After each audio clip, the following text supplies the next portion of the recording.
Hello everyone, welcome to टेक्शन में। आज के सेशन में हम कोबोल से रिलेटेड एक और टॉपिक कवर करेंगे, जिसमें हम देखेंगे कि किस तरह से कोबोल के अंदर हम फाइल के डेटा को रीड कर सकते हैं। अगर आप लोगों ने पहले वाला सेशन देखा होगा तो वहां पे हमने क्या किया था, हमने जस्ट डिक्लेरेशन का पार्ट कवर किया था, कैसे किसी भी फिजिकल फाइल को कोबोल प्रोग्राम के अंदर डिक्लेयर करते हैं, साथ में कौन से वेरिएबल्स हमें यूज करने हैं वो सभी वहां पे हम डिक्लेयर करते हैं जस्ट। ठीक है। तो अब जो सेशन रहेगा वो उसी के कंटिन्यूशन में रहेगा, जहाँ पे हम उसी डिक्लेयर्ड फाइल के अंदर से डेटा रीड करने वाले हैं। तो उसका प्रोसेस क्या है, क्या क्या स्टेप्स हमें फॉलो करने होते हैं, ये सब चीज़ें हम इसमें देखेंगे। बट सेशन शुरू करने से पहले जस्ट एक रिकमेंडेशन है कि अगर अभी तक आप लोगों ने पहले वाले सेशंस वॉच नहीं किए तो आप पहले उनको देख सकते हो, क्योंकि ये जो पूरी प्लेलिस्ट है एक प्रॉपर सीक्वेंस और सिंक में है ना। तो अगर आप उसको सिक्वेंशियली ही फॉलो करोगे तो आपके लिए और भी ज़्यादा ईजी रहेगा ऑनगोइंग टॉपिक समझना, क्योंकि मैंने आपको पहले ही बताया कि ये सारे जो सेशंस हैं वो एक दूसरे से कनेक्टेड है। अब अगर जैसे इस पर्टिकुलर सेशन में हम डिस्कस करने वाले हैं कि कैसे डेटा रीड किया जाता है, बट उससे पहले हम ये चीज़ सीख चुके कि कैसे हम अपनी फाइल को डिक्लेयर करते हैं। ठीक है।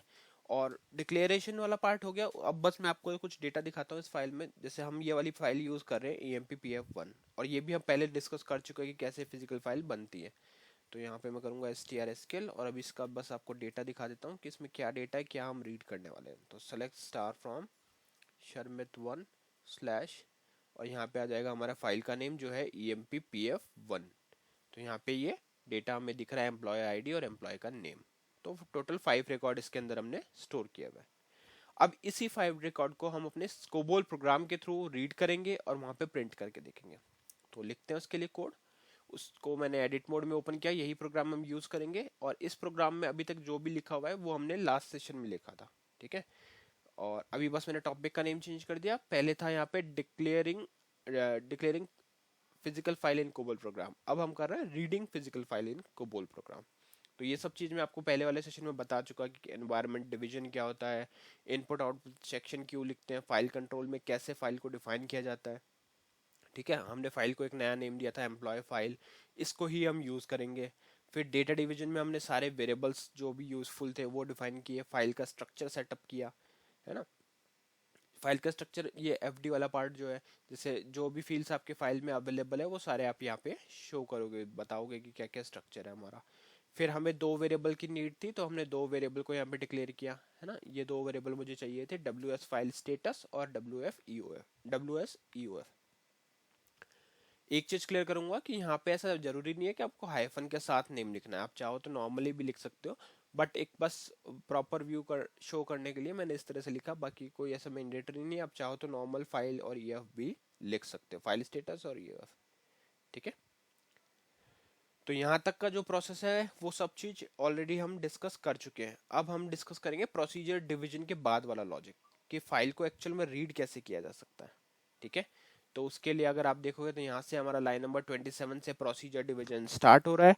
अब इस प्रोसीजर डिवीजन से हम क्या करेंगे, देखो पहले हमने लास्ट लाइन क्या लिख के रखी थी, डिस्प्ले फाइल इज डिक्लेयर्ड, क्योंकि जस्ट एक मैसेज प्रिंट कराना था कॉल करने पे। तो वहाँ पे हमने एक मैसेज प्रिंट कराया था, display file is declared. But अभी इसकी हमें नीड नहीं है। क्यों? क्योंकि अभी हम हमारा मेन लॉजिक लिखेंगे फाइल को रीड करने का। अच्छा, तो किसी भी फाइल को रीड करने के लिए हमारे पास कुछ स्टेप्स होते हैं जो हमें फॉलो करने होते हैं। सबसे पहला होता है फाइल डिक्लेरेशन, जो हम देख चुके हैं।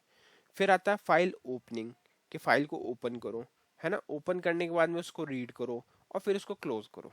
बिल्कुल स्ट्रेट फॉरवर्ड फॉर्मूला है, आपको ये याद रखना है, file declare, file open, file read, file close. ठीक है। पर इसी बीच में हम कुछ और बेसिक चीजें भी देखते हैं, जैसे स्टेटस चेक करना, कि क्या हमने जो ओपन किया फाइल को, क्या वो प्रॉपरली ओपन हुआ भी या नहीं हुआ। ओपन नहीं हुआ मतलब कुछ ना कुछ इश्यू है फाइल के अंदर, तो वो चीज हम ट्रैक करते हैं अपने स्टेटस से। ठीक है।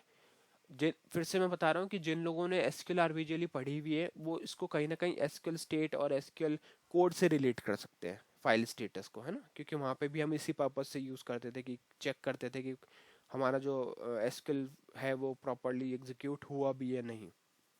ठीक है। तो अभी अपन स्टार्ट करते हैं। सबसे पहले अपन क्या करेंगे, फाइल को, जैसे डिक्लेरेशन पार्ट हो गया तो फाइल डिक्लेयर इज डन। अब हम करेंगे फाइल ओपन, तो उसके लिए यहाँ पे लिखेंगे ओपन फाइल। ये ओपन फाइल लिखा। ओपन फाइल के बाद में हम लिखते हैं ओपन इनपुट एम्प्लॉय फाइल। ठीक है, अब ये एम्प्लॉय फाइल कहाँ से आया नेम? हमने जब फाइल को डिक्लेयर किया था तो इसको ये नेम असाइन किया था, ये देख रहे हो आप, एम्प्लॉय फाइल। एक्चुअल फाइल का नेम क्या है हमारा, EMPPF1, बट उसको नेम क्या दे दिया अपन ने, एम्प्लॉय फाइल। तो इसीलिए हमने यहाँ पे ओपन में डाल दिया, ओपन इनपुट एम्प्लॉय फाइल। ठीक है, ये हो गया ओपन। अब इसके बाद में हम क्या करेंगे, इसका स्टेटस चेक करेंगे कि क्या वो प्रॉपरली ऐड हुआ भी, फाइल ओपन हुआ भी या नहीं। तो उसके लिए हमें इफ स्टेटमेंट पता है, तो यहाँ लिखेंगे इफ, और ये चीज हम देख चुके पहले कि इफ वगैरह कैसे यूज होता है। तो यहाँ लिखते हैं if WS of file hyphen status not equal, और यहाँ पे आ जाएगा 00। ठीक है, WS स्टेटस हमने डिक्लेयर किया था 2 अल्फान्यूमेरिक कैरेक्टर का, तो यहाँ पे हमने डाल दिया 00। अगर ये नॉट 0 है तो इसका मतलब है कि इसमें कुछ इशू है, कुछ एरर है। ठीक है, तो ये कुछ स्टेटस का मीनिंग होता है। 00 का मतलब जैसे मैंने अभी आपको बताया कि अगर नॉट 0 है तो एरर है, और 0 है मतलब वो कंप्लीट हो चुके, सक्सेसफुल। ठीक है, तो ये स्टेटस आपको पता होने चाहिए, क्योंकि इन केस अगर आपके प्रोग्राम कॉल करने पे कोई रन टाइम एरर आ रहा है तो वो भी आप इसी से फाइंड आउट करोगे कि स्टेटस क्या था। अगर 00 नहीं है, कुछ और है, तो उसका कुछ मीनिंग होता है।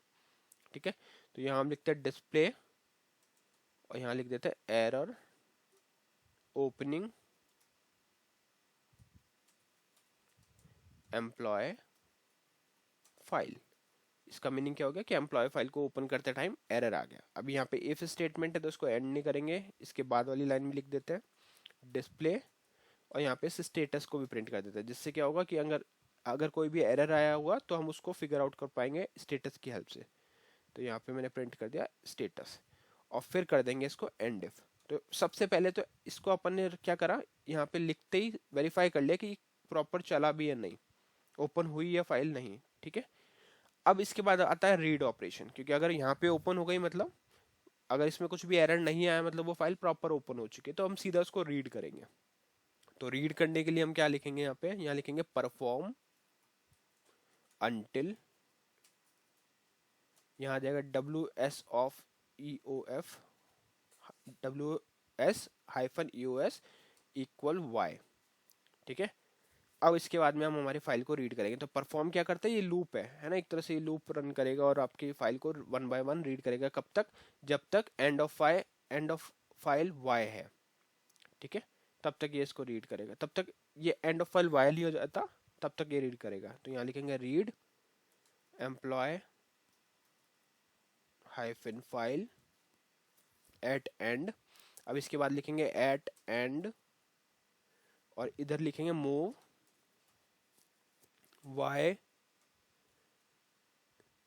To WS of EOF। ठीक है, ये हमने यहाँ पे स्पेसिफाई कर दिया। अब इसके बाद में एट एंड लिखा था, तो एट नॉट एंड पे क्या होगा, नॉट एट एंड में होगा, नॉट एट एंड। पहले मैं ये लिख देता हूँ, फिर आपको एक्सप्लेन करता हूँ वापस से कि ये क्या चल रहा है यहाँ पे। तो यहाँ कुछ ब्लैंक लाइन इंसर्ट करते हैं। पहले नॉट एंड में हम लिखेंगे डिस्प्ले, यहाँ लिखेंगे डिस्प्ले एम्प्लॉय ID, और यहाँ आ जाएगा EMP ID। ठीक है, उसी तरह से हम नेक्स्ट यहाँ पे प्रिंट करेंगे डिस्प्ले एम्प्लॉय नेम, और यहाँ आ जाएगा EMP नेम। ठीक है, और इसके बाद में हम कर देंगे एंड रीड, जो हमने यहाँ पे रीड स्टार्ट किया था उसको कर देंगे एंड रीड। तो यहाँ आ जाएगा एंड रीड, और फिर इसके बाद में हो जाएगा एंड परफॉर्म, क्योंकि हमारा लूप भी चल रहा था, तो ये आ जाएगा एंड परफॉर्म। ठीक है, तो हमने ओवरऑल क्या किया, हमने यहाँ पे चेक किया कि perform until WS hyphen EOF is Y, जब तक Y नहीं हो जाता तब तक रीड करते रहो।